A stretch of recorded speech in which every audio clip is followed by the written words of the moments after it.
এবারে metal presence কৃষি সংবাদ সুজলা সুফলা।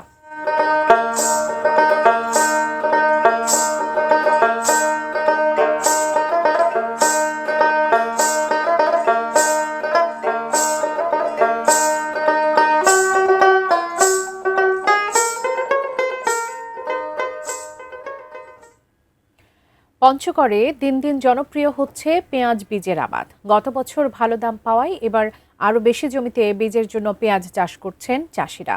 আটোয়ারি, বোদা, দেবীগঞ্জ সহ পঞ্চগড়ের বেশ কিছু জায়গায় বিস্তীর্ণ ক্ষেত জুড়ে বীজের জন্য চাষ হচ্ছে পেঁয়াজ।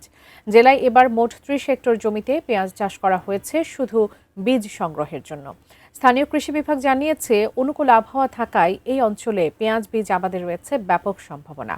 এতে স্থানীয় অর্থনীতি সমৃদ্ধ হওয়ার পাশাপাশি কমবে বিদেশ থেকে বীজ আমদানির নির্ভরতা। তাই ভালো ফলন পেতে কৃষকদের পরামর্শ সহ সব ধরনের সহযোগিতা দিয়ে যাচ্ছেন কৃষি বিভাগের কর্মকর্তারা। নতুন করে আমরাও চাষবাস শুরু করছি, হয়তো আশা করা যায় অনেক লাভজনক হবে। আশা করতেছি আমি আমার প্রতি বিঘায় 90 থেকে 1 লাখ টাকা আমি লাভ করতে পারবো। কোনো রকম প্রাকৃতিক দুর্যোগ না হলে সেখান থেকে বীজ উৎপাদন করতে পারবে।